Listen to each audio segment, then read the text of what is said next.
I know you've kicked ass recently in Batman Begins and Seraphim Falls, but this is a step up in that it's possibly your first real all-out action movie. And at 56 or 55 when you shot it, was that a kind of a feeling of, well, let's do this, I've never gone here before? Or Absolutely. No, I was very aware of the age thing, and I thought, I better do this and put a little notch in my belt for saying, oh, I've done an action movie, you know. So I was thrilled when Luke sent me the script, and he said, "Here's my little team of directors. Check this guy out, Pierre Morel." And it was District 13, which was just the most amazing little film, you know. And he said, "I want Pierre to do it, and let's do this." And I said, "Well, yes, I will." I said, "But I'm doing all these fights. You know, I'm not going to cheat this stuff." So he did. He was true to his word. You snap a lot of necks and kick a lot of doors in here. I don't know whether that was that kind of tough, or I don't know. You're obviously quite a well-built man to begin with, so it wasn't exactly like probably too much beefing up, but the sheer speed of it, maybe at times, the intensity of some of the moves. Yeah, and just choreographing these things and rehearsing them and keeping on rehearsing them, you know, was pretty relentless. But we had to, you know, just had to do it. And sometimes we were fighting time because we were only allowed, say, an airport, you know, Charles de Gaulle Airport, or a section of the River Seine for a certain length of time. So we had to just get our act together, you know. Luc Besson and his writing partner Robert Mark Kamen, they've done a few movies of sort of very genre kind of action comedy and very kind of true to the kind of traditions like Transporter and even Taxi.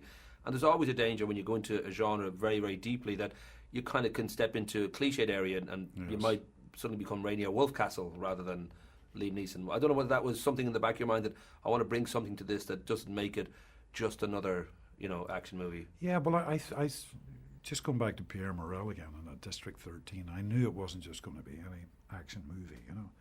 You know, it's a fairly straight, solid, simple storyline. But I think Pierre and Luc they've given it, they've textured it with a few layers, you know. And to have this driving pulse of a guy trying to find his child, I think everybody, you don't have to be a parent, can relate to that in some real way. That and you find yourself rooting for this character, you know, who is snapping a lot of necks and stuff. But maybe unlike other action films of that genre, leaving aside the Bourne films, which are very good, there's just something very gritty and dirty and kind of quite real about this that I liked, and I think Pierre really captured that, you know. I think in the same way that when Jodie Foster took on The Brave One with Neil Jordan, there was a kind of surprise in the industry that somebody who is, and you may not like the term, but you're regarded as an acclaimed serious actor and a very much a revered actor, and the idea that you would take on what seems like a kind of just a simple genre piece. Did you get? I don't know if Natasha was surprised, whether you had to sort of explain to people, well, no, actually this is going to be a little bit different.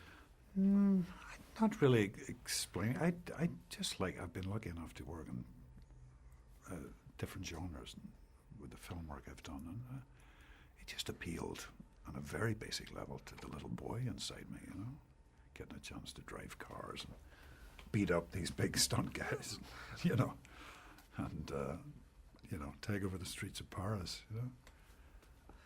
So, and I love physicality. I've done a few. I call them cowboys in armor films with swords and stuff. I love all that stuff, you know. And this was taking it, as you say, just another notch further. But I wasn't worried about, my career, you know. I really wasn't. Well, I should mention just a few of the amongst the few interesting things you have coming up, like I think The Other Man, you've done Fallout 3, which is interesting, but possibly The Red Circle and Fools Rush In. But the two that I'd like to mention, Lincoln, is that still going to happen? Or yes, we're aiming for sometime next year. Next year's Lincoln's Bicentennial, 2009. So we'll hopefully. And does Liam Neeson get scared of such roles? And I would imagine it's a tough one to. Well, not scared, but certainly with this one I'd be nervous. But I've been researching it now for 4 years, which is when Stephen asked me to play it, which was 4 years ago, this November. So I've, I'm in the thick of it, And then it keeps getting postponed, so I put the books away for a while and then gradually pick them up again.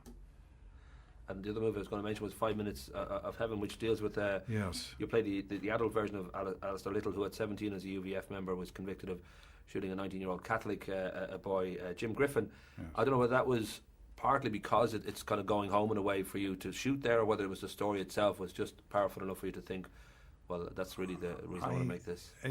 It's those two reasons. I was shooting Richard Eyre's film The Other Man, and Guy Hibbert, the writer, sent me this and said, look, this is just a wild chance. I know you're starting a movie, but if you just care to look at this. I read it that night and committed to it that night. I called Guy up and said, I'm definitely doing this, but here's my window of time. I can only give you these few weeks in May. And they did. They got it together, And James Nesbitt who's my new best friend, who's fantastic in this, James. Well, and given that, and I'll have to wrap up now, but I know that obviously, thankfully, the North is now shaping up to some kind of peace, and people are kind of getting to a normal life up there. But it's still, obviously, there's residue, and a simple thing like you're not being or turning down the freedom of Ballymena when there's a little bit of fuss about that. And I don't know whether you kind of have sort of made your kind of peace with that. You think it's better times now, or whether it's just it will take a long time before you can be completely open about the childhood that you might have had, or anybody have had. No, I mean I've always been open, but there was a period, and as well, where someone in my position was cursed if I spoke and cursed if I didn't, and a lot of things. I didn't actually speak about the North a lot, but the few things I did were 90% of the time were totally construed the wrong way. And it was absolute embarrassment for me and my family and for the people of Northern Ireland. So I was quite incensed over some things that were written, And you think it's getting better because it's I settling? think so. Yeah. Yes, I think so. Right. I really do. I think there's still a ways to go, but being over doing 5 Minutes of Heaven in Belfast and being around the whole North Coast, Midlands especially, it was remarkable. There's a feeling in Belfast now with, just the physicality of seeing cranes. It was like Shanghai, buildings going up, and there's a youth and there's an energy. And it was extraordinary.